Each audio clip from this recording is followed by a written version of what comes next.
Hello साथियों, मैं आपकी सखी आपका स्वागत करती हूँ आपके अपने चैनल पर, जहाँ हम फिर से बहुत ही महत्वपूर्ण टॉपिक के साथ आए हैं।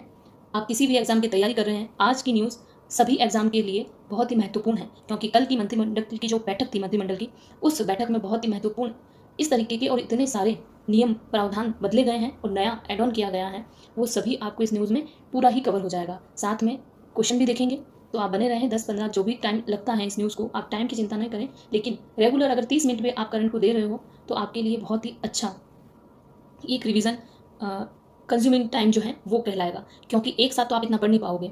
वहीं आज का जो हमारा ये सेशन रहेगा उसमें मैंने टोटली सूचस से भी पॉइंट लिए हैं और वही पॉइंट आज के न्यूज़पेपर में भी हैं। तो हम साथ ही साथ क्वेश्चन का जो फॉर्म डेली देखते हैं, आज क्वेश्चन फॉर्मेट में भी हैं। तो चर्चा करते हैं, शुरुआत करेंगे हम अपनी क्लास की हेडिंग के साथ। तो सबसे पहली ही न्यूज़ जो आपने अभी तक शायद नहीं सुनी होगी, जो राजस्थान सरकार ने नियमों में बदलाव किया है। राजस्थान सरकार कानून बनाएगी, खेजड़ी सहित 29 प्रजातियों के वृक्षों का संरक्षण होगा। एक समान और पारदर्शी कानून। राजस्थान में वेतन को लेकर नए नियम लागू, 48 घंटे से ज़्यादा काम नहीं किया जाएगा। इंटरनेशनल न्यूज़ है, राजस्थान संबंधित है। स्टार्टअप जयपुर में भारत की कूटनीति, आर्थिक पहल, मिस्र इंडोनेशिया के साथ वित्तीय सहयोग। 1971 के युद्ध के 35 शहीदों के परिवारों को मिलेगा हक। बेटियों की योजना पर फिर कटौती, अब एनएफएसए परिवारों को ही मिलेगी साइकिल। राजस्थान में अक्षय ऊर्जा क्षमता 50 से 33 गीगावाट के पार हुई। इंटरनेशनल लेबनान फांसी खत्म, पहला पश्चिमी एशिया देश बना। एक इंटरनेशनल न्यूज़ है। बाकी सारी न्यूज़ जो है हमारे राजस्थान से संबंधित है। तो शुरुआत करते हैं अपनी क्लास की, और पहला ही टॉपिक जो है सूचस बुलेटिन से लिया गया है। वैसे ये न्यूज़ हर अखबार में भी है आज के, तो मैंने सूचस को ही यहाँ पर ऐड कर लिया है, ना कि अखबार की न्यूज़ को लिया है। तो पहली पॉइंट हम शुरुआत करते हैं कि मंत्रिमंडल की बैठक में क्या महत्वपूर्ण निर्णय लिए गए। तो राजस्थान सरकार कानून बनाएगी और कानून में खेजड़ी सहित 29 प्रजातियों के वृक्षों का होगा संरक्षण। तो एक बिल पास किया जाएगा और उस बिल का नाम जो होगा वो हम थोड़ा डिटेल में देखते हैं इसको। Rajasthan trees protection bill 2026। इस बिल के माध्यम से 29 तरीके के पौधों का, वृक्षों का संरक्षण किया जाएगा। और उन 29 में कौन कौन से सम्मिलित हैं, यहाँ सभी के तो नाम नहीं दे रखे हैं, जो महत्वपूर्ण हैं उनके नाम दिए हैं, उनको थोड़ा डिटेल में देखते हैं कि खेजड़ी, रोहिड़ा, बरगद, पीपल, लसोड़ा, तेंदू, महुआ, कैर और चिरौंजी। इनके अलावा और भी जो वृक्ष हैं, उन वृक्षों की प्रजातियों के संवर्धन और संरक्षण को एक विशेष बढ़ावा मिलेगा। किसके माध्यम से? राजस्थान ट्रीज प्रोटेक्शन बिल के माध्यम से। तो आपको ध्यान रखना है कि सरकार नया कौन से बिल ला रही है? ट्रीज प्रोटेक्शन, पेड़ों का प्रोटेक्ट करना है, पेड़ों को संरक्षण करना है। वहीं सेकंड जो बिल है वो है यूसीसी, समान नागरिक संहिता। समान नागरिक संहिता बिल जो है uniform civil code bill 2026। Rajasthan ये बिल लाने वाला 5वां राज्य बनेगा। कौन सा? 5वां राज्य। इससे पहले पहला हो गया है उत्तराखंड, दूसरा हो गया है गुजरात, तीसरा है असम और चौथा मध्य प्रदेश है, एमपी, और 5वां राज्य है राजस्थान। तो आपको ध्यान रखना है कि यूसीसी बिल लाने वाला राजस्थान 5वां राज्य बन गया है। और इसके माध्यम से क्या क्या चेंजेस होंगे अगर ये बिल लागू होता है? तो यहाँ पर विवाह विच्छेद, उत्तराधिकार, भरण पोषण, लिव इन रिलेशन से जुड़े कानूनों को व्यवस्थित रूप देने के लिए राजस्थान ने ये बिल लाने का प्रयास कर रही है। इस बिल में क्या होगा? वैसे तो सब कहेंगे कि समान नागरिकता ही तो है, यहाँ पर किसी जुर्म के लिए कोई फांसी है या इस तरह के आपराधिक मामले हैं, उसमें सभी के लिए एक समान सजा का प्रावधान है। वहीं पारिवारिक जो विवाद होते हैं, शादी से संबंधित, भरण पोषण, उत्तराधिकार, लिव इन रिलेशन, इनमें सभी के लिए एक समान जो जुर्माना है या सजा है वो एक समान नहीं होता है। कैसे? कि मुस्लिम पर्सनल लॉ है, हिंदू पर्सनल लॉ है, सभी का अपने अपने पर्सनल एरिया में पर्सनल लॉ इन्होंने निर्धारित कर रखा है। अगर ये बिल यूनिफॉर्म यूसीसी लागू होता है 2026, तो इन सभी के लिए सभी जगह एक समान कानून का, सजा का प्रावधान होगा। तो इन सारे पॉइंटों को यहाँ रखा गया है, इसमें डिटेल में भी हम थोड़ा देखेंगे आगे। और थर्ड पॉइंट लेते हैं, 2 पॉइंट यहाँ क्लियर हो गए हैं। थर्ड पॉइंट, ग्रामीण क्षेत्रों में जलापूर्ति, संचालन एवं सधारण नीति को मंजूरी दी गई है। कौन सी नीति? संचालन और सधारण। यहाँ पर क्या होगा कि जो केंद्र सरकार की जल जीवन मिशन 2.0 के दिशा निर्देशों को तथा इसके सभी 19 प्रमुख घटकों को भी इसमें शामिल किया गया है। इसमें जल संसाधन नीति में जो राजस्थान में अपनाई जा रही है।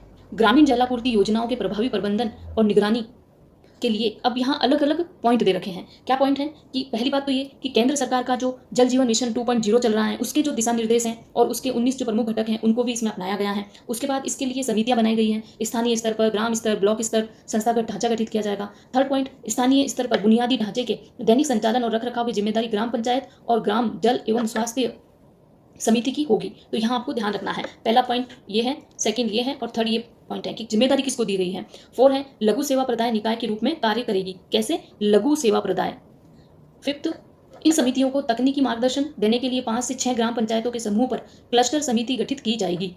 तो ये पॉइंट इसीलिए मैं बता रही हूँ कि जो पैटर्न है एग्जाम का, वो पैटर्न पॉइंटों पर आधारित हो चुका है। यहाँ से आपको सिंपल क्वेश्चन नहीं पूछा जाएगा कि कितनी कौन सी डेट को ये लागू हुई या नाम क्या है। यहाँ पर ये तो बिल्कुल नॉर्मल क्वेश्चन हो गए हैं। ये पॉइंट जो है आपको इस क्वेश्चन में, अगर पहला क्वेश्चन है तो 4 पॉइंट ये हो सकते हैं, इसी से संबंधित दूसरा है तो 4 पॉइंट दूसरे हो सकते हैं। इस तरीके के पॉइंटों के साथ आपसे क्वेश्चन पूछे जा सकते हैं। वहीं नेक्स्ट, जन स्वास्थ्य अभियांत्रिकी विभाग और राजस्थान जल प्रदाय सीवरेज निगम वृहद सेवा प्रदाय निकाय के रूप में कार्य करेंगे।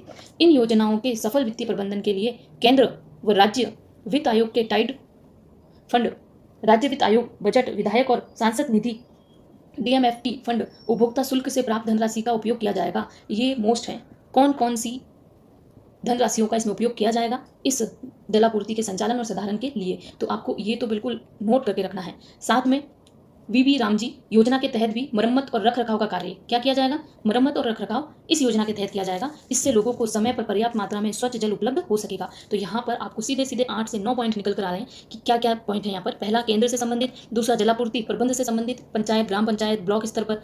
थर्ड जो है, स्थानीय स्तर से दैनिक संचालन, रखरखाव कौन करेगा, जिम्मेदारी किसकी होगी, ये कैसी सेवा है, लघु सेवा प्रदाय है, समितियों का यहाँ पर निर्धारण किया जाएगा और कितने समूह ग्राम पंचायतों को मिलाकर समिति बनाई जाएगी। नेक्स्ट, जन अभियांत्रिकी विभाग और जल प्रदाय और सीवरेज निगम सेवाओं दर के रूप में काम करेंगे। नेक्स्ट, योजनाओं के प्रबंध के लिए वित्तीय प्रावधान कहाँ से किया जाएगा, वित्त कहाँ से एकत्रित किया जाएगा। नेक्स्ट, VBG रामजी जो है वो इसमें मरम्मत और रखरखाव का कार्य करेंगे। इससे लोगों को पर्याप्त पानी और स्वच्छ जल उपलब्ध होगा। तो ये पॉइंट आपको ध्यान रखना है कि इन पॉइंटों से आपके सामने कहीं ना कहीं मिलाकर क्वेश्चन निकल सकता है। तो ये 9 पॉइंट है, 9 की 9 पॉइंट आपको न्यूज हमारी वो है। गैर वन भूमि में वृक्षों की अवैध कटाई पर 1 वर्ष की जेल और 1 लाख जुर्माना।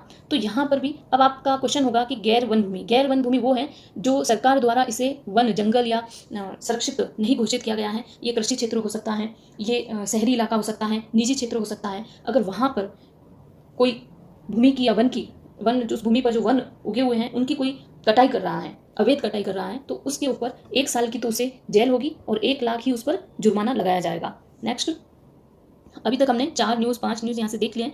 अभी इसकी हमने डिटेल में बात कर ली है कि एक समान और पारदर्शी कानून UCC वाला वही है जो हमने बात की, लेकिन इसमें भी अलग अलग यहाँ पर पॉइंट दे रखे हैं। क्या पॉइंट है कि अगर आपने विवाह किया है तो विवाह के 60 दिन के अंदर ही आपको रजिस्ट्रेशन करवाना अनिवार्य है। यहाँ पर अब आर्टिकल की बात हो रही है, देखें आप, अनुच्छेद 44 की भावना के अनुरूप the Rajasthan uniform civil code समान नागरिक संहिता 2026 के प्रारूप का अनुमोदन किया गया है। तो आपको यहाँ पर आर्टिकल याद रखना है, कौन सा आर्टिकल? 44। इसे अब विधानसभा के आगामी सत्र में पेश किया जाएगा। बिल्कुल, इस विधेयक का मुख्य प्रावधान उद्देश्य जो है, ये इसकी डिटेल में बात हम कर चुके हैं। इसके प्रावधान कहाँ लागू नहीं होंगे ये आपको ध्यान रखना है, क्योंकि यहाँ से जो नहीं पॉइंट आता है वहाँ क्वेश्चन निकलता ही है। इसके प्रावधान अनुसूचित जनजाति क्षेत्र में लागू नहीं होंगे। संविधान के तहत संरक्षित पारंपरिक अधिकारों वाले वर्गों में भी इसे बाहर रखा गया है। उच्चतम न्यायालय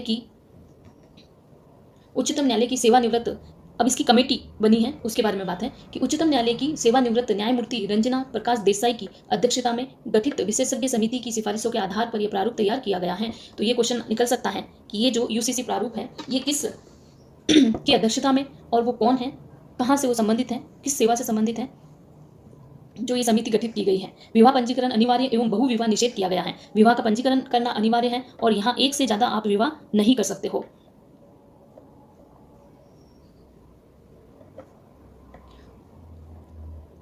वहीं सभी विवाहों का 60 दिन के भीतर पंजीकरण करना अनिवार्य है। आपको 60 दिन के अंदर अंदर आपके विवाह का पंजीकरण करना है, नहीं तो कुछ ना कुछ आप पर जुर्माना लग सकता है। लिव इन संबंधों की शुरुआत तथा उनके समापन की तिथि सूचना या पंजीकरण प्रावधान किया है, जिससे दोनों पक्षों के अधिकारों की सुरक्षा हो सकेगी। विवाह या तलाक के पंजीकरण का ज्ञापन मिलने के 15 दिनों के भीतर रजिस्ट्रार, 15 दिनों के भीतर, यहाँ पे दिन ध्यान रखने आपको, 15 दिनों के भीतर रजिस्ट्रार को प्रमाण पत्र जारी करना होगा।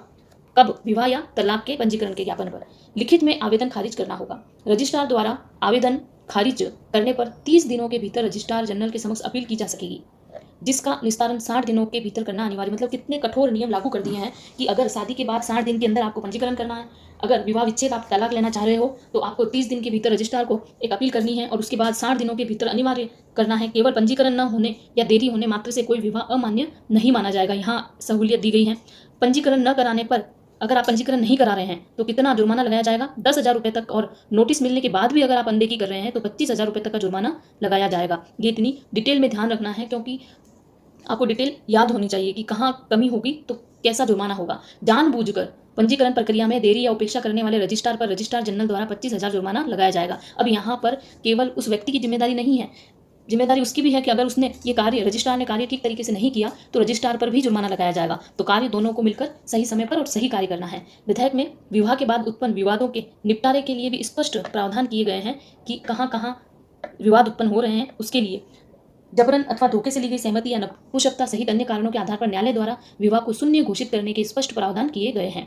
यदि किसी व्यक्ति, अब यहाँ वसीयत से भी संबंधित क्वेश्चन लिया गया है कि कोई व्यक्ति है, उसकी वसीयत बनाने से पहले अगर मृत्यु हो जाती है तो जो उसकी जमीन होगी उसका कौन उत्तराधिकारी होगा। तो यहाँ पर उसके लिए 3 श्रेणियां बताई गई हैं। पहली श्रेणी है, उसमें प्रथम श्रेणी में जीवित पति या पत्नी, उनके बच्चे, मृत बच्चों के पति और पत्नी एवं बच्चों के माता पिता को रखा गया है। वहीं सेकंड श्रेणी में सौतेले माता पिता, भाई बहन, दिवंगत भाई बहन के पति पत्नी, बच्चों के माता पिता के भाई बहन, दादा दादी, नाना नानी रखे गए। और थर्ड श्रेणी में रखा गया है जो ये दोनों ही श्रेणी में व्यक्ति नहीं है और अगर उनसे संबंधित भी कोई नहीं है तो उसकी जो जमीन जायदाद है वो सरकार के पास चली जाएगी। सरकार भी उस संपत्ति को सभी देनदारियों और दायित्वों के अधीन होगी। मृत्यु के समय गर्भ में मौजूद शिशु जो बाद में जीवित जन्मा हो को भी उत्तराधिकार का पूरा अधिकार मिलेगा। तो यहाँ मैंने पूरे डिटेल में आपको ये न्यूज़ बता दी है कि जो यूसीसी कानून लागू हो रहा है उस कानून में क्या क्या प्रावधान किए गए हैं, कितना जुर्माना किया गया है, कितने दिनों के अंदर आपको रजिस्ट्रेशन करवाना है, आप एक से ज़्यादा विवाह नहीं कर सकते हैं, लिव इन रिलेशन के भी क्या नियम और कायदे कानून बनाए गए हैं वो भी इसमें ऐड किया गया है। वहीं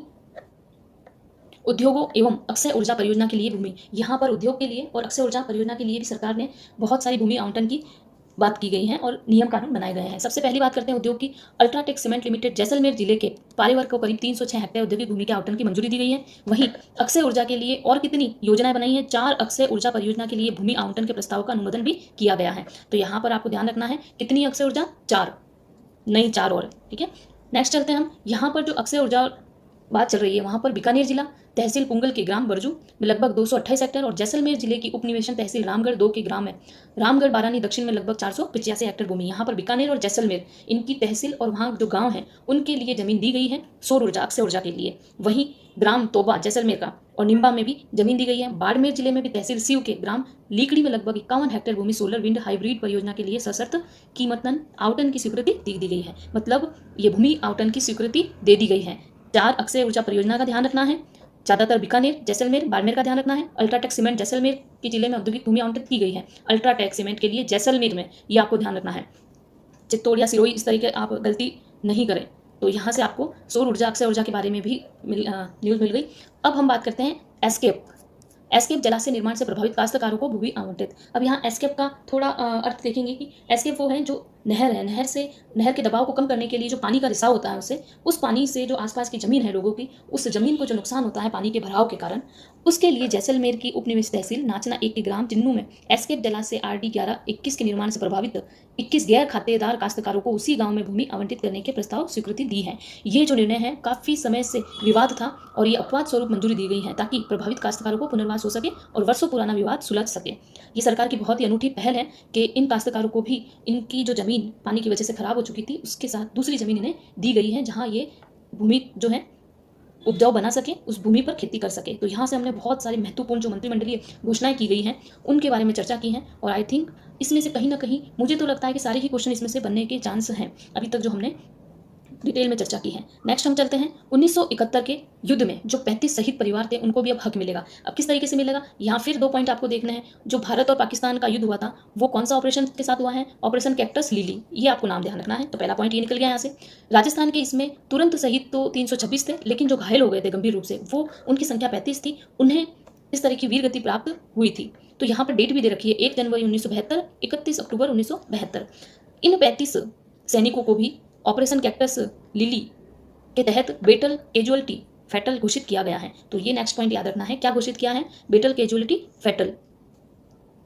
अब इनके लिए सरकार ने क्या नया किया है तो ये देखेंगे। इनके कुटुंब के भी एक सदस्य को सरकारी नौकरी देने का प्रावधान करने के लिए राजस्थान मृत सशस्त्र बल कार्मिक के शहीद आश्रितों को नियुक्ति नियम 2022 में संशोधन को मंत्रिमंडल द्वारा मंजूरी दी गई है। कौन सा संशोधन, 2022 में संशोधन को एक इनके सदस्य है घर का जो भी उसे यहाँ पर नौकरी देने की बात कही है सरकार ने।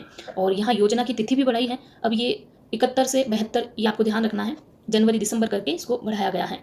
वहीं कैबिनेट के इस निर्णय 1971 के युद्ध में देश के लिए अपने प्राणों की आहुति देने वाले 35 वीरों के परिवारों को अब आश्रित अनुकंपा नियुक्ति, ये आपको ध्यान रखना है पॉइंट।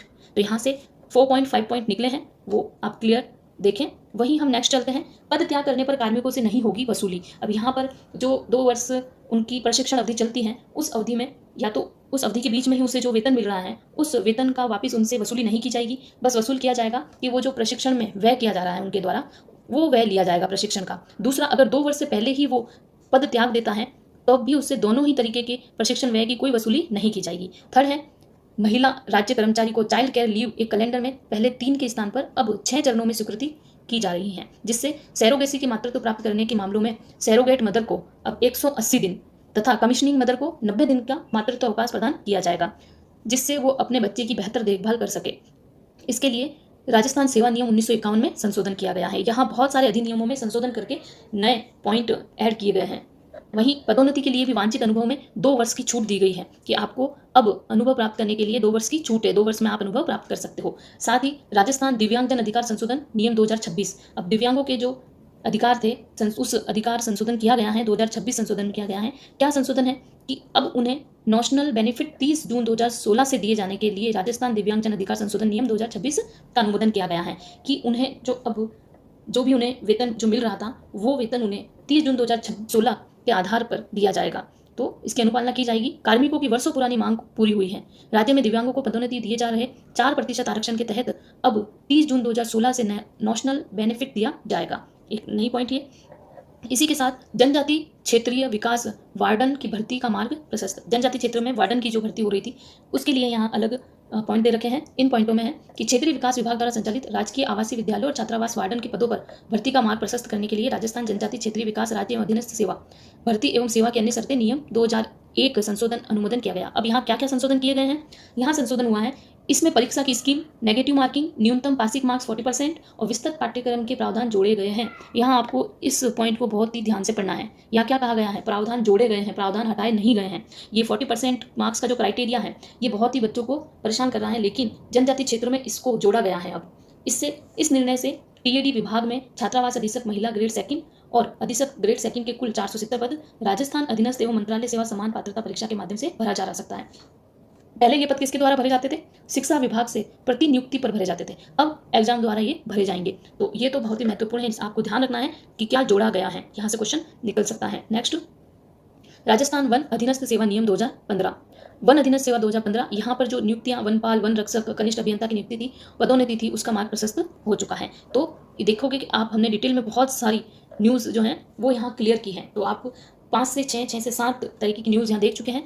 अब इसी से संबंधित मैंने 2 क्वेश्चन यहाँ निकाले हैं, जिससे थोड़ा सा आप रिलैक्स फील करो और थोड़ा सा अपडेट भी हो जाओ। राजस्थान सरकार द्वारा राजस्थान ट्रीज बिल 2026 को मंजूरी दिए जाने के संदर्भ में निम्नलिखित कथनों पर विचार कीजिए। अब अपन ने ये अच्छे डिटेल से पढ़ ली है न्यूज़ को, तो बताना है आपको कि विधेयक के अंतर्गत खेजड़ी सहित 29 वृक्ष प्रजातियों को संरक्षण का प्रावधान है, बिल्कुल सही है। संरक्षित वृक्षों को बिना अनुमति काटने पर दंड का प्रावधान किया गया है, बिल्कुल सही है। उल्लंघन की स्थिति में 1 लाख तक का जुर्माना और 1 वर्ष की सजा, ये भी सही है। तो यहाँ पर ये क्वेश्चन बिल्कुल इजी दिया है मैंने रिवीजन के लिए कि आपका फिर से उस न्यूज़ का रिवीजन हो चुका है। यहाँ पर ये तीनों ही पॉइंट एकदम सही है, तो आपका ऑप्शन डी राइट होता है। नेक्स्ट क्वेश्चन पे चलते हैं हम। हाल ही में राजस्थान मंत्रिमंडल ने Rajasthan uniform civil code UCC bill 2026 के प्रारूप को मंजूरी दी है। इसके संबंध में निम्नलिखित प्रावधान है। ये विवाह विच्छेद, उत्तराधिकार, भरण पोषण जैसे विषयों में समान कानूनी व्यवस्था का प्रावधान करता है, बिल्कुल सही। हमने इसमें डिटेल से बात की।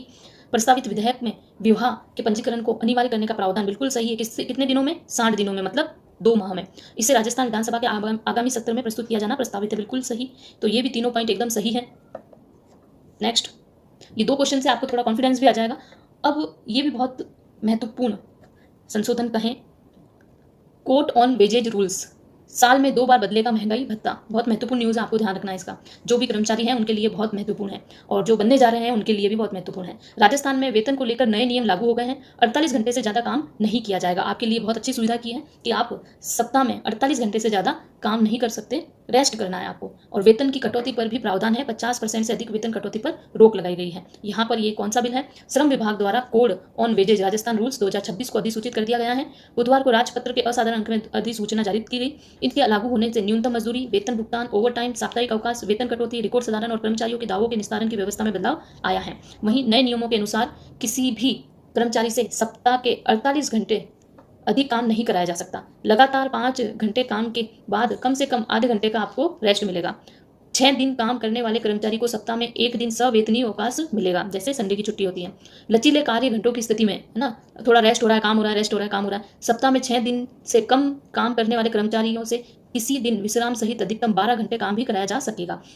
इसके लिए संबंधित यूनियन या कर्मचारियों को बहुमत सहमति जरूरी है। अब यहाँ तो आपको इतनी सहूलियत दे दी है। वहीं नेक्स्ट कहाँ कहाँ पर क्या क्या मानक निर्धारित किए गए हैं, तो न्यूनतम मजदूरी के मानक क्या हैं। सबसे पहला मानक है कि भौगोलिक क्षेत्र, रोजगार में अनुभव और आवश्यक कौशल को आधार बनाया गया। आधार क्या क्या होगा, क्षेत्र आधार है, रोजगार में उसका अनुभव कितना है, आवश्यक कौशल क्या क्या है, उसको आधार माना गया है। अब कर्मचारी को 4 श्रेणियों में बांटा है, अकुशल, अर्धकुशल, कुशल और अत्यधिक कुशल। अब मानक क्या रखा गया है उसके परिवार का, श्रमिक के कर्मचारी प्रथम, उसका जीवन साथी प्लस उसके 2 बच्चों को आधार माना गया है, ये आपको ध्यान रखना है। वहीं परिवार के लिए प्रतिदिन कितनी कैलोरी, 2700 कैलोरी। सालाना कपड़े का मीटर भी नाप लिया है यहाँ इन्होंने, 66 मीटर कपड़ा। और आवास, बिजली, ईंधन, शिक्षा, चिकित्सा जैसे खर्चों को भी गणना में शामिल किया गया है। यहाँ से और यहाँ से सीधा सीधा आपको क्वेश्चन मिलेंगे। ये सारे पॉइंट मानक क्या रखे गए हैं, क्या क्या इन्हें सुविधाएं दी गई हैं। नेक्स्ट इससे संबंधित भी क्वेश्चन लिए मैंने, तो हम क्वेश्चन करते हैं कि code on wages Rajasthan rule 2026 के प्रावधानों के तहत वेतन कटौती पर भी नए नियम लागू किए गए हैं। बिल्कुल सही। नियमों के अनुसार किसी कर्मचारी से सप्ताह में 48 घंटे से अधिक कार्य नहीं किया जाएगा। बिल्कुल सही, दोनों ही सही है, हमने यहाँ डिटेल में चर्चा की है। नियमों के अनुसार लगातार 5 घंटे काम करने के बाद कर्मचारी को कम से कम 30 मिनट का विराम देना होगा। बिल्कुल सही। किसी कर्मचारी से प्रतिदिन 12 घंटे, यहाँ पर लचीले 12 घंटे हैं, 10 घंटे नहीं है, तो एक ही सही है, बी गलत है। ठीक है। नेक्स्ट, राजस्थान में अक्षय ऊर्जा क्षमता 50.33 गीगावाट के पार हुई। ये राजस्थान के लिए बहुत ही महत्वपूर्ण घोषणा है कि यहाँ पे अक्षय ऊर्जा के लिए अभी घोषणा की गई है। 4 परियोजना और शुरू करने के लिए जमीन आवंटित आज गवर्नमेंट ने ये निर्देश दिए हैं। और वहीं ये न्यूज़ भी आती है कि अक्षय ऊर्जा में 50.33 गीगावाट पार हो चुकी है राजस्थान, तो यहाँ से बहुत अच्छी ये घोषणा है। नेक्स्ट, अभी जो इनोवेशन और इकोसिस्टम में राजस्थान का योगदान अहम, निर्मला सीतारमन। तो राजस्थान को यहाँ पर महत्वपूर्ण बताया है। यूथ कॉन्क्लेव में स्टार्टअप को ग्रामीण क्षेत्रों तक ले जाने पर जोर दिया है और युवाओं को आगे बढ़ने और आगे आने के लिए कहा है। यहाँ पर बहुत ही लंबी चौड़ी बात हुई है कि निवेश 4 गुना बढ़ा है, राजस्थान का इतना सहयोग है और रोजगार दुगुने से अधिक। मुख्यमंत्री वहीं जयपुर में जो ब्रिक्स सम्मेलन वित्त मंत्री के चल रहे हैं, गवर्नर्स के चल रहे हैं, वहाँ पर भी मिस्र और इंडोनेशिया के साथ वित्तीय सहयोग पर जोर दिया गया है। उसी के साथ MSME के सहयोग पर भी चर्चा की है। सीतारमन ने न्यू डेवलपमेंट बैंक, अब आपको ध्यान रखना है कि न्यू डेवलपमेंट बैंक जो है वो हमारा सहयोग करता है, MSME में भी सहयोग कर रहा है। परियोजना विकास और निजी पूंजी जुटाने में भूमिका मजबूत करने तथा सार्वजनिक निजी भागीदारी और जोखिम कम करने के तंत्र से जुड़े अनुभव साझा करने की जरूरत बताई है। सीतारमन ने भारत के तेजी से बढ़ते स्टार्टअप इकोसिस्टम को और 100 से अधिक यूनिकॉर्न का उल्लेख किया है। दोनों देशों के MSME क्षेत्र के बिल्कुल सहयोग बढ़ाने की भी चर्चा की है। तो यहाँ पर ये सारी बातें हुई हैं। नेक्स्ट, ये शिक्षा विभाग से संबंधित बहुत महत्वपूर्ण घोषणा कहें, कटौती कहें। जो भी बच्चे स्कूली शिक्षा की तैयारी कर रहे हैं उनके लिए महत्वपूर्ण खबर है कि किस किस को कौन कौन सी स्कीम को, पुरस्कारों को कम किया गया है, कहाँ पर कटौती की गई है। तो किसे ये साइकिल पुरस्कार दिया जाएगा और किसे नहीं दिया जाएगा। 90,000 बेटियों को स्कीम से बाहर किया गया है। क्यों? अब किसे मिलेगा? अब सिर्फ जो NFSA के परिवार हैं उन्हीं बच्चियों को ये सुविधा मिलेगी। पहले ही सरकार ने जो इस योजना में लैपटॉप योजना मतलब लैपटॉप दिया जाता था, उस योजना को भी चेंज करके पद्मश्री योजना और शिक्षक सम्मान में कटौती पहले ही कर दी थी। अब सियासत के साथ रंग बदलने वाली साइकिल, मतलब जिसकी जो सरकार होती है वैसा उसका रंग चेंज किया जाता है, पहले पिंक और फिर ऑरेंज। अब सरकारी स्कूलों में 9वीं कक्षा में पढ़ने वाली बेटियों को निःशुल्क दी जाने वाली साइकिल योजना का लाभ केवल खाद्य सुरक्षा योजना, जो राशन से खाद्य सुरक्षा प्राप्त करते हैं उन्हें ही इसका लाभ मिलेगा, बाकी को नहीं मिलेगा। NFASA से जुड़े परिवारों की बेटियों को ही मिलेगा। शिक्षा विभाग के इस प्रस्ताव को मंजूरी भी दे दी है। इतना नहीं है कि सिर्फ अभी प्रस्ताव लाया है, इस बात को मंजूरी भी दे दी है कि किसे इसका उपयोग करने का मतलब काबिल रखा गया है, किसे इसका लाभ दिया जाएगा। तो आपको ये ध्यान रखना है कि अब जो साइकिल है वो किसे दी जाएगी। इस सत्र में 9वीं कक्षा में पढ़ने वाली बेटियों की संख्या 3.30 लाख है। नए नियमों NFSA के परिवार वाली बेटियों को मिलेगी जो वर्तमान में 2.40 लाख है। ये लाइन आपको ध्यान रखनी है। यानी 90,000 बालिकाएं 28% साइकिल योजना से बाहर हो जाएगी। यानी विभाग ने करीब 40 करोड़ रुपए का बजट कम कर दिया। योजना से बाहर हो रही बालिकाओं को विभाग ट्रांसपोर्ट वाउचर पर भी विचार अभी किया गया है, देंगे या नहीं देंगे इसका कोई फिक्स नहीं बताया गया। हालांकि इसकी शर्तें हैं, ऐसे देखना होगा कि कितनी बालिकाओं को वाउचर का लाभ मिलता है। नेक्स्ट हम ये देखते हैं कि इन पुरस्कारों में हो चुकी है कटौती। अब कौन कौन से पुरस्कार है, यहाँ से आपके 2 क्वेश्चन, एक तो शिक्षा विभाग की परियोजना से भी संबंधित है, एक पुरस्कारों से भी संबंधित है। तो इन पुरस्कारों में इंदिरा प्रियदर्शनी पुरस्कार का नाम बदल दिया है, पद्मश्री पुरस्कार किया गया है। बालिकाओं की पुरस्कार राशि में भी कटौती की है। आपको ध्यान रखना है कि 8th क्लास की बच्ची को कितना है, 10th को कितना है और 12th को कितना है। यहाँ पर आप 25-25 प्लस कर दो, 8 25 तो 50 और 75, इस तरीके से यहाँ क्राइटेरिया बांटा गया है। वहीं पहले कितना दिया जा रहा था, तो पहले 8th क्लास की बच्ची को 40, तो 40 आप यहाँ लिखना है इस साइड, और 10th में 75 और 12th में 1 लाख। पहले 8वीं और 10वीं और 12वीं की परीक्षाओं के राज्य स्तर पर टॉप 6000 और इनके अलावा जिला स्तर पर टॉप 100 विद्यार्थियों को लैपटॉप देने की घोषणा भी की गई थी। बाद में इनको टैबलेट दिया गया। वर्ष 2024 तक राज्य, जिला, ब्लॉक स्तर पर कुल 1374 शिक्षकों को शिक्षक सम्मान से सम्मानित किया जाता था। वहीं 2025 में इनमें भी कटौती की गई। अब सभी जिलों व जिला स्तर पर कुल 189 शिक्षक सम्मानित होते हैं। तो इसमें भी कटौती की है, ये ध्यान रखना है आपको, कितनी कटौती हुई है। यहाँ से सीधे सीधे क्वेश्चन पूछे जा सकते हैं। वहीं ग्रामीण क्षेत्र के राजकीय सीनियर सेकेंडरी स्कूल में 9वीं और 12वीं कक्षा की बालिकाओं को वाउचर दिया जाता है। ये क्वेश्चन पहले आ चुका है। शर्त के अनुसार 5 किलोमीटर से इससे अधिक दूरी से आने वाली बालिकाओं को इसका लाभ दिया जाता है। मतलब उनकी घर से स्कूल की जो दूरी है वो 5 किलोमीटर कम से कम होनी चाहिए। साइकिल योजना से बाहर हो रही बालिकाओं में से कोई 5 किलोमीटर से कम दूरी से आ रही है तो इसका लाभ उसे नहीं मिलेगा। तो ये पूरी डिटेल में हमने बात की कि साइकिल योजना है, किसे इस योजना का लाभ मिलेगा, किसे नहीं मिलेगा, क्यों नहीं मिल रहा है, कहाँ कटौती की गई है, कौन से पुरस्कारों में कटौती की गई है, पुरस्कार राशि में कटौती की गई है, कितने शिक्षकों को सम्मान दिया जाता था उनमें कटौती की गई है, वाउचर योजना का लाभ किसे मिलेगा, किसे नहीं मिलेगा, और इसकी जो किलोमीटर कितनी दूरी है वो भी हमने यहाँ देखी है कि 5 किलोमीटर तक की दूरी। नेक्स्ट, और ये हमारी अंतिम न्यूज़ है। लेबनान में फांसी खत्म, पहला पश्चिमी एशियाई देश बना है लेबनान। वहीं 113 देशों में अब मौत की सज़ा नहीं है, सजाए मौत अब नहीं दी जाएगी और लेबनान में फांसी को खत्म कर दिया है। तो इसी के साथ हमारी क्लास भी खत्म होती है। आई होप आज की क्लास थोड़ी लंबी चली है, लेकिन आज की क्लास आपके लिए बहुत ही महत्वपूर्ण है। तो फटाफट से क्लास को आप भी पढ़ें, लाइक भी करें, सब्सक्राइब भी करें और शेयर भी करें, जिससे और भी बच्चों को फ़ायदा हो। Thank you.